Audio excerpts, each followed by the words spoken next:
everybody, Norm from Tested here at Monsterpalooza 2018. Had to stop by and see Pat Magee, who, we're to call you the best dad ever, because you make costumes for your twins, is that right? Correct. Last year we saw you had brought these costumes out, which are the Siamese twins that they won the year before, and this year you bring out these costumes, which they wore last Halloween? Yes. Tell me about these costumes. They're obviously your take on the Minions. Yeah, this is actually, the design is from a tattoo artist. He does awesome 2D art, and I remember seeing it, and I was like, oh, I gotta make this into a Halloween project. So yeah, I have twin boys, and every year I try to, for Son of Monsterpalooza, deck them out with the coolest costumes possible. So last year, yeah, they were these Minions. Wow, can you walk us through the making of this costume? Well, it's funny because I had to, it's designed to fit a body, so their body's right here in the mouth, and there's little slots here where they would look out of. Yeah. And so you're in there doing a whole full body animation. There's little handles to do the arms. Oh, they're puppeting. Exactly, and then when you move your whole torso, you get the whole mouth movement. Wow. So it was pretty elaborate, but they go on and off pretty quick. But ever since I found out I was gonna have twin boys, yeah.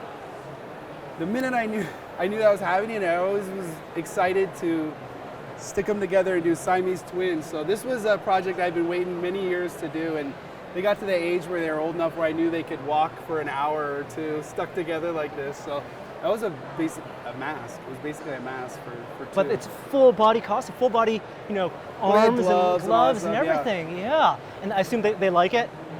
They like it. They like it when it's done, and they get to see pictures of themselves and video and all the coverage. But it's hot, of course. Yeah, of course. Any costume. But they enjoy it. At some point, you're going to input on the type of costumes they're going to want to wear? Well, that was just it. When I started doing this 7 years ago with them, they would give all their input and they even did drawings. So, like for example, this guy here, they were a mad scientist and a monkey, and they had done drawings with me. So I kind of went off their artwork and let them kind of lead the way.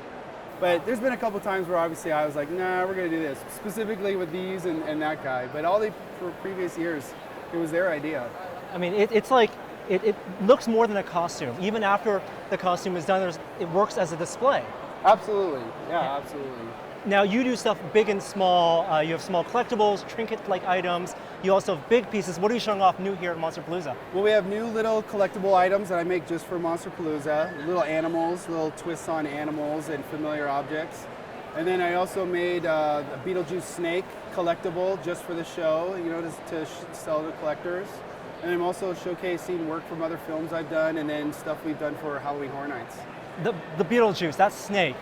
It's not, when you say collectible, it's tall, it's like life size. Yeah. Talk about the sculpting of that, because this is his head, and honestly to me it looks better than it did in the film.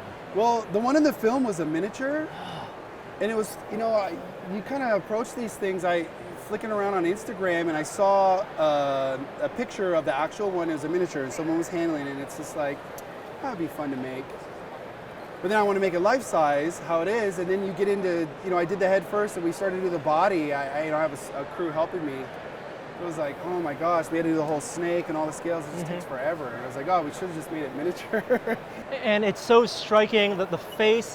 One of the things I love about your work is the texture, from the slimy to the matte, the intermingling of that to the bloody. Yeah, I try really to work in, the wetness and drips or just all the textures. It really does help. Even when it comes down to like the hair work and fine hair work, so you get that contrast and texture. I think it adds a lot of value to the piece. Any hints on what your kid's going to wear this year at Son of Monsterpalooza? Have you even started working on that? We've got the concept figured out. I usually start in May, because I got to spread it out with my workload. But no, we got a fun idea for this next Son of Monsterpalooza for sure. No spoilers. We'll have to catch up with you in the fall and check that out. Absolutely. Good to see you, Pat. Thank you. Thank you.